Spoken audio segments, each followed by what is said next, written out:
GDR news, ఇది సామాన్యుని గళం. తిరుపతి ప్రెస్ క్లబ్ లో రచయిత గద్వాల సోమన్న రచించిన చిరునవ్వు పుస్తకాన్ని ఘనంగా ఆవిష్కరించారు. మీడియా సమక్షంలో జరిగిన ఈ కార్యక్రమంలో పలువురు కవులు, రచయితలు, సాహిత్యాభిమానులు పాల్గొన్నారు. కృతి స్వీకర్త గుండ్లూరు సుబ్రహ్మణ్యం ఆధ్వర్యంలో నిర్వహించిన ఈ పుస్తకావిష్కరణ కార్యక్రమం సాహిత్య వాతావరణంలో జరిగింది. చిరునవ్వు పుస్తకంలోని భావాలు, సందేశాలు పాఠకుల్లో ఆలోచింపజేస్తాయని పాల్గొన్న సాహితీవేత్తలు పేర్కొన్నారు. రచయిత గద్వాల సోమన్న సాహిత్య సేవలను కొనియాడుతూ అతిథులు అభినందనలు తెలిపారు.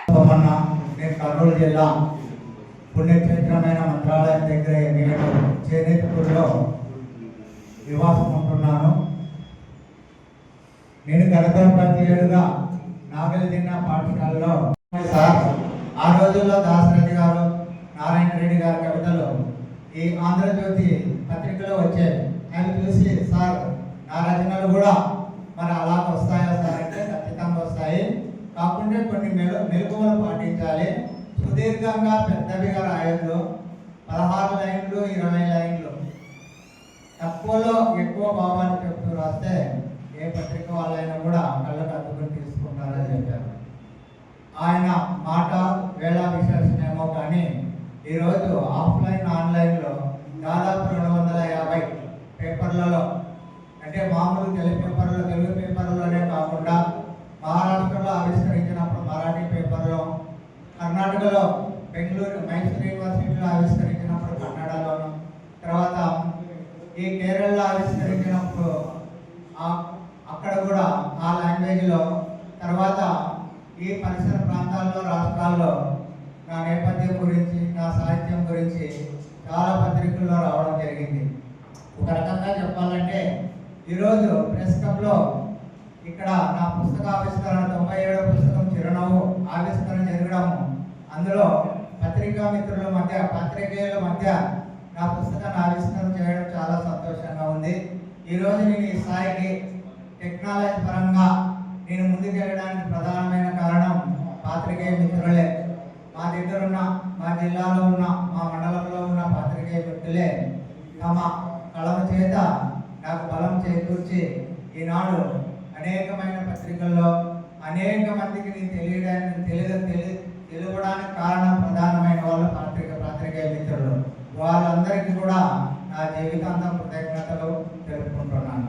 ఇకపోతే నేను సామాన్యమైన కుటుంబంలో జన్మించాను. మరి అక్షరాన్ని నమ్ముకుంటే ఓంకారు అనే సిద్ధాంతంతో నేను పిల్లల మధ్య ఉండడం వల్ల బాల సాహిత్యమే నేను చేపట్టడం జరిగింది. అందులో ఇప్పటి వరకు దాదాపు 100 పుస్తకాలు, 100వ పుస్తకానికి శతమానం భవతి అని పేరు పెట్టడం జరిగింది. ఇది త్వరలో రవీంద్ర భారతి హైదరాబాద్లో ఆవిష్కరణ కూడా జరిగిపోతున్నది. ఇప్పుడైతే 99వ పుస్తకం ప్రసన్న వదనం అనేది త్వరలో విజయవాడలో కానీ హైదరాబాద్లో కూడా ఆవిష్కరణ చేయాలనుకుంటున్నాము.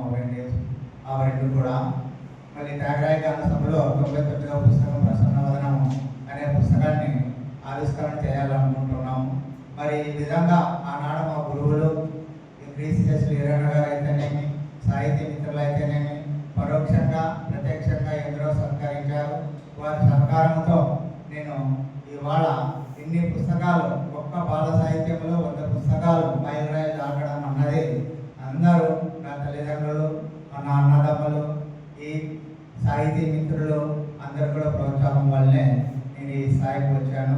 ఇక చిరునవ్వు అనే పుస్తకాన్ని ఈ గుండ్లూరు సుబ్రహ్మణ్యం గారికి అంకితం చేయడానికి ప్రధాన కారణం ఏంటంటే సారు అనేక గ్రూపుల్లో, తర్వాత నాకు వాట్సాప్లో తన గేయాలు, కవితలు పెడుతుండేవాడు. ఆయన స్వభావము, ఆయన కళాక్షణము, ఆయన ఉద్యోగ ఇవన్నీ చేసిన తర్వాత ఎందరో పెద్ద వాళ్ళకి ఇచ్చాను. నా సిద్ధాంతం ఏమంటే పెద్దవాళ్ళకి ఎవరైనా ఇస్తారు, కానీ సామాన్యునికి ఇవ్వాలనే ధోరణిలో నా 100 పుస్తకాలలో దాదాపు 60% సామాన్యమైన వాళ్ళకి ఇవ్వడం జరిగింది.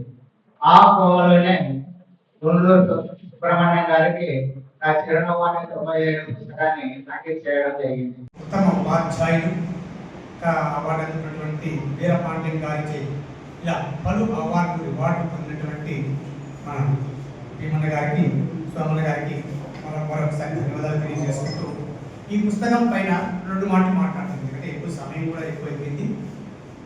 ఈరోజు కవిత రాయడం అంటే అది ఒక అందరికీ వచ్చేటువంటి దేవుడి ఇచ్చిన వరం అనుకుంటున్నాను. ఆ వరాన్ని పొంది ఎంతోమంది అభిమానులు, ఎంతోమంది కవులు తన వైపు తిప్పుకున్నటువంటి సోమన్న గారికి నేను సోమన్న గారికి నేను ఇచ్చేటువంటి ఒక చిన్న ఆలోచన విధానం ఏంటంటే, ఈరోజు ఆ సారు